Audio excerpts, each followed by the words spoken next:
Hi. We are.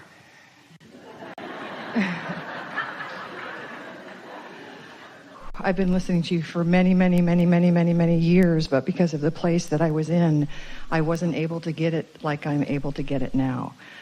I don't know if it's age or experience or whatever, but there's no question in my mind. I absolutely believe, and I just want to share with you a couple. Well, we want to say before you start, we do want to hear from you, that what you just described is what we've been talking about the momentum of thought. So it took a little while to dilute the resistant thought with more of the non-resistant thought, but then it tipped, and once it tipped, the improvement came on stronger and faster, didn't it?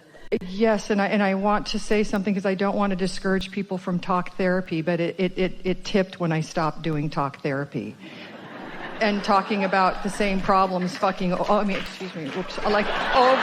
and over and over and over again. I don't talk about my problems anymore, and they just seem to not be there. It's like weird because it's a woman thing. Whoever has the biggest problems, you're the winner. So I'm not very popular anymore because I have some really good problems, but I just don't talk about them. And then the problem is now I'm not getting any attention, but I'm still having the problems. And that's the part that's hard, is not getting the accolades of making it through. So what you're saying is, and you hit on something so important, that a lot of people are feeling that problems can be entertaining, and even more important, more people relate to them. More people relate to the resistance in your vibration than they do to the non-resistance. Not really, not utterly, not solely from their soul, but more people have got that vibration going on, so more people get you when you're complaining than when you're not. That's what we mean when we say there's never a crowd on the leading edge. That's why the movies aren't oriented, all of them, to uplifting. It's turning a little bit, but the movies aren't oriented there either, and the news certainly isn't.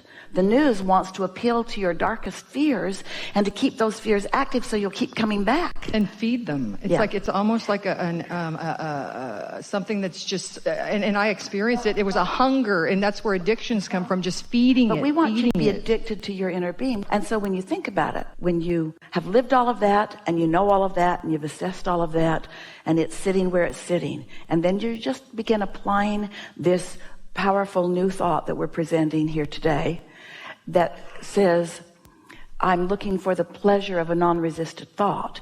When you look for a pleasure of a non-resisted thought, you are reaching for a different audience.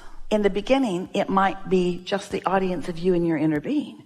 But what it turns out to be is that part of every person who wants to feel better. In other words, the crowd will come back to you. The crowd that I want, really. Much of that crowd will be in the same faces that you remember from before, too. The same people, but I just see them differently because of the place that I'm at. It's not only that you just see them differently. You attract differently from them because you've got no resistance within you, and your inner being is helping you with the attraction of that part of them to you. And that vibration in them, that the vibration I'm feeling match up. So if I'm feeling happy, joyous, and free, then their happy, joyous, and free is going to come match up with mine. And if it's not, they're not going to be there because that's not. And that's what timing is. Is that what you're talking about? That's exactly what we're talking about. And that's the flow. That's exactly what we're talking about. And so I don't have to worry about where they're at. Not at all. But, well, I do, but I don't have to. Conversely, we were about to explain that. Conversely, if there is something that you're worried about that's active within you, then you'll keep rendezvousing there. But what's happened to Esther, just really recently, as we've been refining this and describing it to her, she will be just sort of in a place where she's just pondering. And she'll say, oh, not that movie, because there's someone in her vicinity or even somebody thinking about her. And she's tapping into it because there is vibrational reminiscence within it. So their energy's coming, titillating her energy? Is that what you're saying? When anybody thinks about you, wow, it can wake that up within you, and the movie can start to play because that influence is to some degree underway. And as you feel the influence of the movie that starts to play, you say, oh, wait a minute. There's a different movie I'd like. And sometimes you can play a different movie intentionally about that person. Sometimes you have to change the subject altogether. or actually get away from the person because I can't handle the titillation of their energy. And so I don't know if that word's right or not, but I can't be distracted enough to not engage with that energy. So there's certain things that I have to do. It's attraction, attraction, attraction, attraction, attraction. So no matter what you're getting, it's matching something that's active in you. You just can't get around that. So that's the key right there, because I can't go, I'm having stuff that I didn't even know that I had that's still attracting something, yet you're saying that can attract things, but it still is, so I'm not getting it. So I must be thinking about it, but I'm not. I don't get it. Well, here's the thing. There are two ways to know what your point of attraction is. Okay. What we recommend is what I'm feeling, catching it early. But if you don't, it'll manifest and then you'll see it. And in either case, it's beneficial. When you start making the correlation between the movie you've been watching as you've been under the influence of something unwanted and then what manifests further, when you start making the correlation between what you've been thinking and how you've been feeling and then what comes, then life isn't a mystery anymore. Then you're in the driver's seat. But don't make a big thing about it. Relax in this and don't make it hard. Just make it be something that's interesting and fun and getting better all the time. And that's why you emphasize for people like me how important the journey is, because for some reason, since I was born, it's like, okay, I'm here and I need to get there, and whatever. I don't most need to get to people are a bit that way. But don't forget about this part. That's the most important part, because I never really do get there. You know why it's the most important part? Because it's the longest part. The journey is always the longest part. The journey is always the longest part. Think about any journey. Wasn't it longer than the destination? How long did it take you to cook Thanksgiving dinner, and how long did it take you to eat it? The journey is always the longest part. So most people are doing a bit of what you just described. They're looking forward to something, but not all that happy now. But when they get over there to where they think they'll feel happier, then they often do feel happier. But meanwhile, they stewed about it and they worried about it and they suffered over it and they deprived themselves of the true bigness of it. But when you start enjoying the journey, Esther started saying things, because she's on the road a lot, and she's on a lot of airplanes, and she's in a lot of hotels, and she's away from her family a lot, and she started saying things years ago, doesn't matter where I am as long as I'm having a good time wherever I am. And it doesn't matter what I'm eating as long as it tastes good. Imagine being at a wonderful restaurant eating beautiful food and lamenting the fact that you're not over there at that other beautiful restaurant. You don't usually do that. You usually savor what you're eating, don't you? That would be nice if I could do that with everything. Yes. Well, it really helps to know that there are some key things that we've been emphasizing. Satisfaction, and let's make that word even bigger. Satisfaction, which to some people means exaltation. Satisfaction could mean in God's graces. Satisfaction could mean fulfilling my life's purpose. Satisfaction can be a big old blossoming concept. Satisfaction, no matter how you're looking at it. I like what I'm licking right now. Satisfaction comes from only one place, and that's moving in the direction of a desire. Satisfaction doesn't come when you're moving away from it. So now we're back to what we were talking about earlier. Take some doing for some of you, because you've been trained by often well-meaning people who believed for themselves and for you that ultimate satisfaction, which is God's grace, comes from your sacrifice. You got to suffer and deprive. You got to have shortage consciousness, believe that the blessings are few, so don't take too many for yourself. Believe that the pie is little, and don't be greedy and take too much of it for yourself. It's an epidemic among people, well-meaning and maybe not so well-meaning, who want to control your behavior by the thing that's the easiest to control it by. We talked about that at the beginning of the conversation. If people are oriented that way, then it's easier to get your attention. But once you find your true power, and once you find your true satisfaction, and once it becomes consistently within you, then the world looks more beautiful, and you appreciate the contrast that it is, and you don't need to control anybody, and then you have a better relationship with everybody.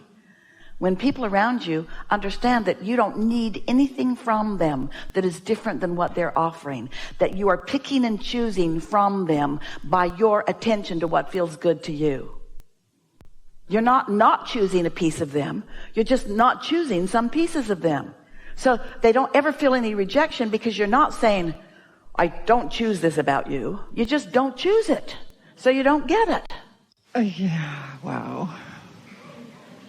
It's just, I have 3 children, and the picture that I'm getting, because I see things in pictures, is my oldest when she was in college, and she called me up and she's sobbing, and I don't even have to go. All right, now that's a movie. That's a movie, and it's easy to keep replaying that movie. But how does that movie feel? Well, get up and walk out of that movie.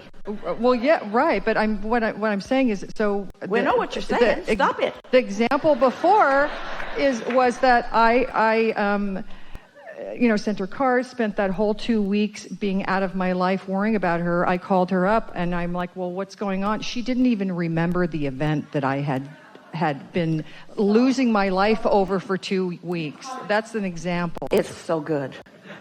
And I was like, oh my God, I lost 2 weeks of my life, and she doesn't even remember what. Well, now that's a whole other movie. Stop that. That's right. Oh, isn't it? It's hysterical. So you caught a little glimpse of her movie. Yes. She moved on, and you took it to full production. I was being a good mother, I thought, a good mom. And because you suffered and sacrificed, and she doesn't even remember, now you're writing a sequel to the movie. No, I keep track of it to bring Not up next only time. did you cause me to unnecessarily suffer, I'm continuing to do it because I'm so mad that happened to me. That's right. That's right. Oh my God. I could not believe that she could not even remember what it was. I mean, because I really suffered a lot over her sadness. That may have been the very best experience of your whole life. That one caught me a lot. Because that says better than all the words that we've been saying here already today. That's what we're talking about. Yeah, right. And I'm supposed to get the lessons at the end. That's the whole idea. So think about all that resentment that goes on. You made me feel this way. Well, you felt that way because that's what you were all queued up to feel. Nobody made you feel that way. And she didn't even mean to make you feel that way. That's just what you had queued up, so you easily made yourself feel that way. It can be complicated or it can be simple. You get to choose whether you make it complicated or whether you make it simple. And sometimes it has to be so absurdly complicated before you will allow it to be simple. That's a wonderful thing that happens. Sometimes the momentum of what you don't want just has to keep going and going and going until suddenly you're looking and you're thinking, are you kidding me? Are you kidding me? It started out here and now it's there.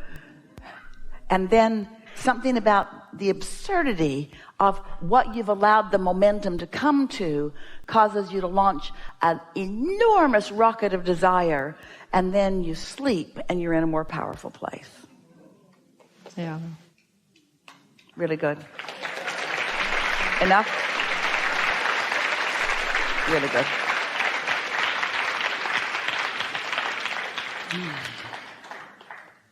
We want you to recognize that as we've been chewing together here today, that everything that's on your mind and therefore in your vortex has been known by your inner being and therefore by us, and we have talked about it all day long. There's nothing serious going on here. And we don't just mean here in this forum, we mean here in your life experience. Nothing serious in the sense that you've got dragons to slay and things to fix and imbalances to correct and wrongs to right. That's not what you came for. You came knowing that there'd be some of that, but you didn't come with a sense of responsibility that your satisfaction would come from fixing those things. Because you're really wise. You understood the laws of the universe as you were making your decision to be out here on this leading edge. You knew that the contrast would serve you because it would help you to define what you want. But you knew that once that definition happened within you, that your singular work would be to find the pleasure in that movie.